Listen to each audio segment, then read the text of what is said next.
One of the things I've enjoyed the most over the last several months is getting to know Glenna Bevin. If you ask Glenna what excites her most about being Kentucky's First Lady, she will probably mention that it's an honor to serve. Then she'll mention her passion for children, the world's children, our nation's children, Kentucky's children. And Glenna knows a thing or two, or 10, about children. Some say that if you look long enough, you can see parents' traits and personalities in the actions and deeds of their children. As I've paid attention to the 9 children seen over my left shoulder, I think I've seen the very concept playing itself out. I've seen the kind and loving nature of Glenna Bevin exemplified in every single one of them. I mean, look at them. There's Grace, the free-spirited young lady who loves to live in nature and finds God there. There's Mackenzie, who finds answers and makes up her mind and stands her ground.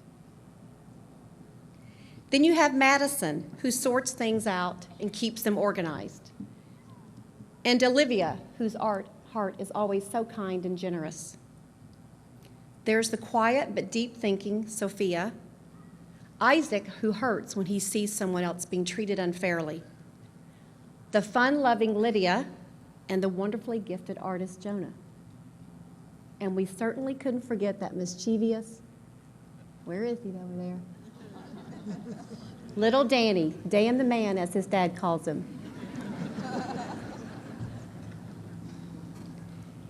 And there was Brittany, the beautiful girl who loved to pray and spoke the language of love through her hugs. These are the children of Glenna Bevin. When you look at them, it's her that you see. The generous, fun-loving, gifted, often quiet, strong mother who simply lives to love.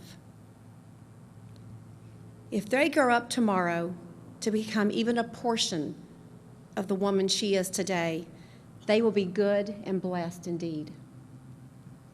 That's why we are here today, and we are so fortunate that she prefers to be known as a mother of 9. But we have the wonderful joy of getting to know her as our First Lady. Please join me in welcoming our First Lady, Glenna Bevin.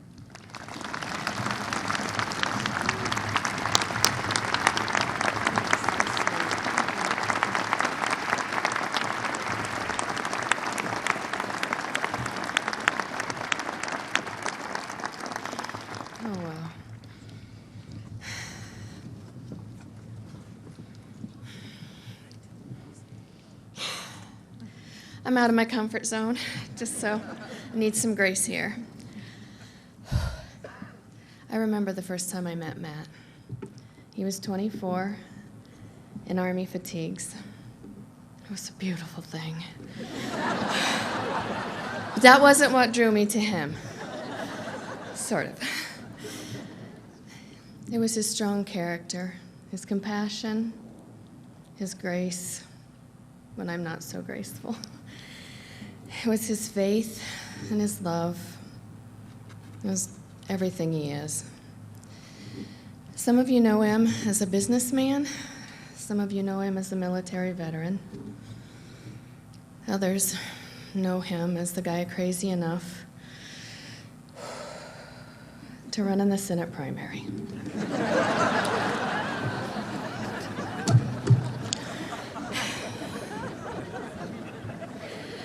I know him as a husband. I know him as a father, as a reader of bedtime stories.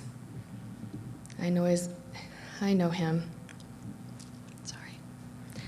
as my very strong shoulder, as my protector, and as my leader.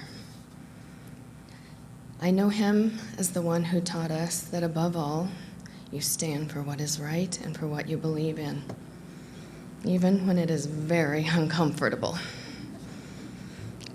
And that our faith is what is most important, and you never, ever back down. Together, Matt and I have lived the American dream. We are living the American dream. His success as a businessman, his faith in God, and his huge servant's heart are exactly what our state needs right now.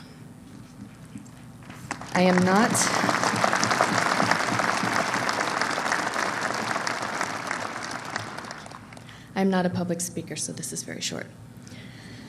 I am proud to introduce you to your governor, my husband, Matt Bevin.